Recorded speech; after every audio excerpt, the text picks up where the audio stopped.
Hello everyone. So children, this is the third part of the chapter 2 adaptations in animals. So children, in this video we are going to cover adaptations for breathing and adaptations for movements in animals. So let's know about adaptations for breathing. Children, what is breathing? Breathing is the process of inhaling or exhaling. So inhaling means we inhale यानी taking oxygen and exhale means to releasing carbon dioxide. So all the animals breathe, they taking oxygen and releasing carbon dioxide. Oxygen is also help us to burn our food and release energy. यानी कि जो भी food हम consume करते हैं oxygen बहुत helpful है उस फूड को बर्न करने में, ताकि जो फूड हम ले रहे हैं वो एनर्जी में कन्वर्ट हो सके. तो ऑक्सीजन की हेल्प से वो फूड बर्न होता है और एनर्जी में कन्वर्ट होता है. So we have different organs for breathing on the basis of different animals. So first one is land animals. So land animals कौन से होते हैं? Those animals that live on land, जैसे कि birds, mammals. Mammals कौन होते हैं? Mammals are those animals जो babies को birth देते हैं, eggs नहीं. जो एनिमल्स एग्स देते हैं वो मैमल्स नहीं होते हैं. मैमल्स वो एनिमल्स होते हैं जो बेबीज को बर्थ देते हैं. So and reptiles, so these animals breathe through their lungs. तो इनके पास स्पेशल ऑर्गन होता है जिसको हम लंग्स कहते हैं, जिसके थ्रू ये ब्रीथिंग करते हैं. So humans also have lungs. So the oxygen rich air, आपको पता है हम जो एयर होती है हमारे सराउंडिंग उसमें ऑक्सीजन प्रेजेंट होता है. So that air with the help of the air oxygen enters the body through the nostril. जो हमारे नोज में नॉस्ट्रल्स होते हैं उसकी हेल्प से जो ऑक्सीजन होता है हमारी बॉडी में एंटर करता है. Then it reaches to the lungs तक रीच करता है थ्रू द विंड पाइप. जो विंड पाइप होता है हमारी बॉडी के अंदर हमारे नोज से कनेक्ट होता है, जो जिसके थ्रू हमारे लंग्स तक वो जो ऑक्सीजन है उसको ट्रांसफर करता है. देन इन द लंग्स में क्या होता है, जो ब्लड हमने एब्जॉर्व किया है ऑक्सीजन, जो हमने ऑक्सीजन को ऑब्जर्व किया है, जो ब्लड होगा हमारे ऑक्सीजन को ऑब्जर्व करेगा और then after observation it release carbon dioxide. So this carbon dioxide release through nostrils. जो हम इस कार्बन डाइऑक्साइड को भी अपने नॉस्ट्रल से रिलीज कर देते हैं. सो हमारे ब्लड में एक स्पेशल सब्सटेंस होता है that is present in our blood. हमारे ब्लड के अंदर एक स्पेशल सब्सटेंस होता है जिसको हम कहते हैं हीमोग्लोबिन. हीमोग्लोबिन क्या करता है? हमारी पूरी बॉडी में ऑक्सीजन को सप्लाई करता है. एज यू नो चिल्ड्रन, जो ब्लड होता है हमारी जो ऑक्सीजन को पूरी बॉडी में सप्लाई, क्योंकि हमारी पूरी बॉडी को ऑक्सीजन चाहिए होता है. सो हमारा ब्लड क्या करता है? ऑक्सीजन को हमारी पूरी बॉडी में सर्कुलेट करता है, ट्रांसपोर्ट करता है. बट कौन सा सब्सटेंस प्रेजेंट होता है ब्लड में दैट हेल्प्स टू मूव और carry the oxygen? That is haemoglobin. So come to the next animals, aquatic animals. Aquatic animals कौन से होते हैं? Those animal that live in water, जो पानी में रहते हैं. For example fish, crabs and prawns and other animals also. So they breathe through their gills. इनके पास गिल्स होते हैं. Some, not all the aquatic animals have gills. जरूरी नहीं कि सारे एक्वेटिक एनिमल्स के पास गिल्स हो. So that we will know later. So come to the gills. So the fish take in water through their mouth. जो fish होती है वो वाटर को इनटेक करती है अपने माउथ से, क्योंकि फिश जो वाटर होता है इसमें ऑक्सीजन ऑलरेडी डिजॉल्व होती है. सो जो वो ऑक्सीजन पानी के थ्रू ले रहे हैं, यानी कि जो वो ऑक्सीजन ऑलरेडी पानी में डिजॉल्व है. So the water is pass through the gills. Then water passes होता है गिल्स के थ्रू. So in this process the oxygen is absorb. फिर उनकी बॉडी ऑक्सीजन को एब्जॉर्ब करती है and then release carbon dioxide. Then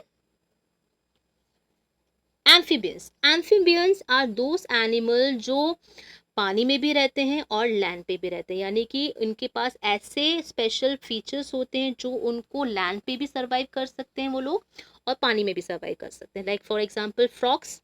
frocks breathe through their lungs. उनके पास लंग्स भी होती हैं जो वो लैंड पे रह के सर्वाइव कर सकते हैं, ब्रीथ कर सकते हैं. एंड वेट स्किन, यानी कि उनकी जो वेट स्किन होती है, गीली जो स्किन होती है, सो उसके थ्रू वो पानी के अंदर यानी कि वाटर के अंदर सर्वाइव कर सकते हैं. तो ये दोनों ही फंक्शन होते हैं फ्रॉक्स में, तो जो उनको हेल्प करते हैं ब्रीथिंग में. Then tadpoles. टैडपोल्स क्या होते हैं? टैडपोल्स जो होती है लार्वा स्टेज होती है फ्रॉक्स की. जो फ्रॉक्स होते हैं वो पहले एग्स देते हैं. देन जो एग्स होते हैं then it convert to larva, जो हम उसको टैडपोल्स कहते हैं. So have gills to breathe under water. So tadpoles are thus aquatic, so they, ये भी एक्वेटिक क्योंकि ये टेडपोड्स जो होते हैं पानी में, क्योंकि जो फ्रॉग होता है वो पानी में ही अपने लार्वा और अपने एग को देता है, ले करता है. So do you know children, whales and dolphins live in the water. They do not have gills. जैसे मैंने आपको बोला था, ज़रूरी नहीं है अगर एक्वेटिक है तो इसका मतलब उनके पास गिल्स ही होंगे. These are animals, जैसे whales and dolphins हैं, इनके पास lungs होते हैं. So इनके पास गिल्स नहीं होते हैं. lungs होने की वजह से ये लोग क्या करते हैं, इनको ब्रीथ करने के लिए ये लोग पानी के पहले बाहर आते हैं. They come up to the surface of the water and then breathe through their lungs. So these features help them to survive. So let's come to the insects. Insects have special holes called spiracles on their body. Yes. So spiracles क्या होते हैं, ये insect की body पे special holes होते हैं जो उनको ब्रीथिंग में हेल्प करते हैं. क्योंकि जो इंसेक्ट्स की बॉडी बहुत ज़्यादा वेल डेवलप नहीं होती है, क्योंकि वो they are very small in size also, तो दे हैव सम होल्स जिनको हम स्पाइकल्स कहते हैं. Spiracles lead to various air tubes. They supply air to all the parts of their body. Yes, it's an air tubes like structure जो क्या करता है, इनकी पूरी बॉडी में जो एयर को है सप्लाई करता है to the other parts of the body. In the image given alongside, a close-up of spiracles is shown in the Indian moon moth's body, which is at the caterpillar stage. These spiracles are also present in the adult stage insect age. Yes children, you can see this diagram. You can see there are some small holes are present on the body of the caterpillar. तो जब ये छोटे होते हैं तभी इनकी body पे ये होते हैं, जब कैटरपिलर स्टेज में होते हैं. जब ये कैटरपिलर से then they convert into the adult insect stage, तभी इनकी बॉडी पे प्रेजेंट रहते हैं. So these organs helps them to survive and helps to breathing. Then next topic is adaptations for movements in animals. Let's know more about the movements.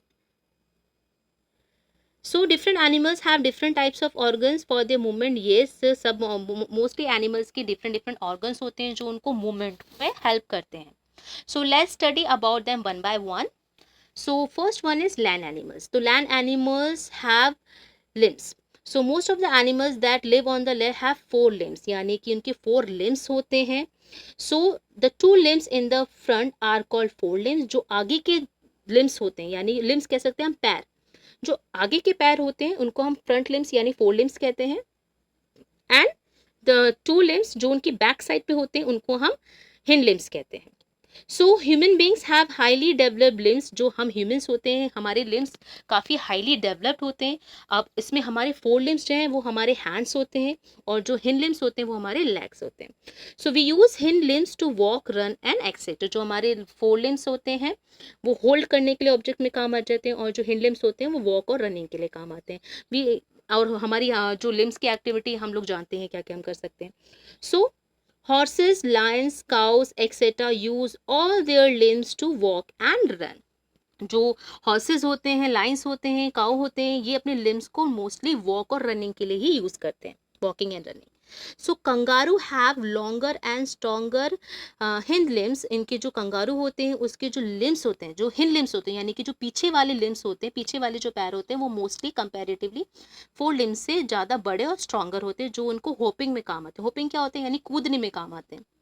Crocodiles and lizards have short limbs. जो जो crocodiles और lizard होते हैं, as you seen in these animals, जो उनके limbs होते हैं बहुत ही short होते हैं, जिसकी वजह से ये लोग crawling करते हैं. इनका body movement क्या होता है, crawling. Snake are limbless animal. Snake के लिम्स नहीं होते हैं, आपने देखा होगा स्नेक के कोई लिम्स नहीं होता है. So they move with the help of scales. जो उसकी बॉडी कवरिंग होती है स्केल्स और उसकी जो मसल्स होती है और फ्लेक्सिबल बैकबोन. जो स्नेक होता है उस जो बॉडी पे स्केल्स प्रेजेंट होते हैं, जो उसकी स्ट्रॉन्ग मसल्स होती हैं और जो उसकी backbone it is very flexible. इसकी वजह से जो स्नेक है वो मूव कर पाता है. So come to the next one, aquatic animals. तो aquatic animals कौन से होते हैं, those live in water. So they usually moving by paddling and pushing back the water. जैसे paddling, जैसे हम लोग साइकिल चलाते हैं, जो साइकिल चलाने से हम आगे की तरफ जाते हैं. So similarly these animals also, so they are using paddles. they paddling करते हैं जिसकी वजह से पानी पीछे की तरफ जाता है और ये आगे की तरफ बढ़ जाते हैं. So fish have fins to swim, तो and streamlined body to cut through water easily. See this diagram children. Fish have fins and tail. So they have fins to swim in the water. Streamline body, fish की जो body होती है वो streamline होती है, जो जिसकी वजह से ये लोग जो fish होती हैं वो easily पानी में swim कर सकती हैं. Then fish have two fins to swim and maintain their balance and a tail fin to change their direction. Yes, fins क्या करती है, इनको swimming में help करती है और इनकी body को balance का जो streamline body होती है इनको बैलेंस करने में हेल्प करती है, जिसकी वजह से ये पानी में अच्छे से स्विम कर सकते हैं, सर्वाइव कर सकते हैं. बट टेल का इधर क्या काम है, जो टेल फिन्स होती हैं ये इनको डायरेक्शन चेंज, अगर they want to change their direction तो उनको डायरेक्शन चेंज करने में हेल्प करते हैं. फ्रॉग्स हैव वेब्ड फीट, जो फ्रॉग्स के फीट होते हैं वो वेब्ड होते हैं, जिसकी वजह से they can swim under water. So turtles have 4 paddle like limbs, जो टर्टल होते हैं इनके जो लिम्स होते हैं वो पैडल जैसे होते हैं. जैसे पैडल्स क्या होते हैं, जैसे जब हम बोट चलाते हैं तो बोट को आगे बढ़ाने के लिए हमें पैडल्स की ज़रूरत पड़ती है.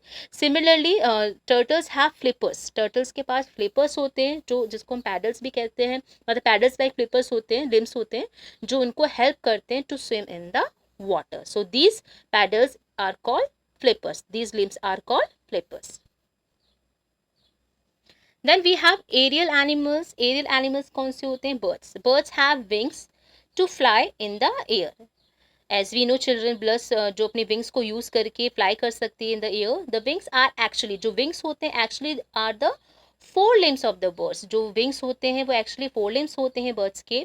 So ये they use their hind limbs or claws to perch on the ground and sit on trees. जो उनके hind limbs होते हैं, हमने mostly देखा है जो बर्ड्स के 2 ही हमने लिम्स देखे हैं, क्योंकि जो उनके विंग्स होते हैं वो एक्चुअली 4 लिम्स होते हैं, और जो उनके जो हमें जो 2 लिम्स दिखाई देते हैं वो इनके हिंड लिम्स होते हैं, जो उनको पर्चिंग में हेल्प करते हैं. जब वो ग्राउंड में आते हैं टू फीड समथिंग, जब वो they sit on the trees perching करते हैं, वो हिंड लिम्स की हेल्प से करते हैं. So birds to have streamlined body. Birds also have streamlined body. Fish also have streamlined bodies. So these streamlined body help them to fly in the air. So it cut through the air current. So they have hollow bones which make them light. Yes. जैसे हम अपनी bones की बात करें या फिर we have other animals, उनकी bones hollow नहीं होती, यानी कि अंदर से खाली नहीं होती, बहुत लाइट वेट नहीं होती है, तो इसलिए वी कैन नॉट फ्लाई, हम लोग फ्लाई नहीं कर सकते क्योंकि हमारी जो बोन्स होती है वो काफ़ी हैवी भी होती है. बट बर्ड्स में ऐसा नहीं होता, बर्ड्स की जो बोन्स होती हैं वो हॉलो होती है, यानी कि अंदर से खाली होती हैं, ठीक है, जिसकी वजह से उनकी बोन्स बहुत ही लाइट इन वेट होती है, और इसकी वजह से उनका बॉडी जो वेट होता है that is very in light in weight, जिसकी वजह से they can fly in the air. Next is insects. Insect have 6 legs. Yes, as we know children, 6 legs मतलब insects होते हैं. So they use their legs to crawl on the ground. So आपने insects को देखा होगा crawl करते हुए कैसे ground पे चलते हैं. It means उनका body movement crawling होता है. Some insects such as water boatmen use their legs. Some insects, yes, कुछ insects lands पे भी रहते हैं, ground पे रहते हैं, पर कुछ insects ऐसे होते हैं जो पानी में भी रहते हैं. सो इनकी कुछ बॉडी फीचर्स ऐसे होते हैं जो उनको पानी में भी सर्वाइव करने में हेल्प करते हैं, ये स्विम कर सकते हैं वाटर में. So some insect like such as grasshoppers use their hind legs for hopping. Hopping means कूदने में, छलांग मारने में इनको हेल्प करते हैं, जो उनके हिंड लिम्स होते हैं ग्रास होपर्स के. Some insects such as butterfly have wings to fly. लेकिन कुछ इंसेक्ट्स ऐसे होते हैं जिनके क्या होते हैं, विंग्स होते हैं, सो जो उनको हेल्प करते हैं फ्लाई में. तो इंसेक्ट्स में हमने कितनी सारी वैरायटी देख ली. ये लोग क्रॉलिंग भी कर रहे हैं, स्विम भी कर रहे हैं, हॉपिंग भी कर रहे हैं और फ्लाई भी कर रहे हैं. सो इंसेक्ट्स बहुत सारी इनके कैरेक्टर्स और फीचर्स हैं, इनके बॉडी पार्ट्स भी डिफरेंट हैं. So those help them to survive. So children, we have finished this chapter here. I hope you understand all the topics clearly. So revise all the topics again, study well and take care. Thank you.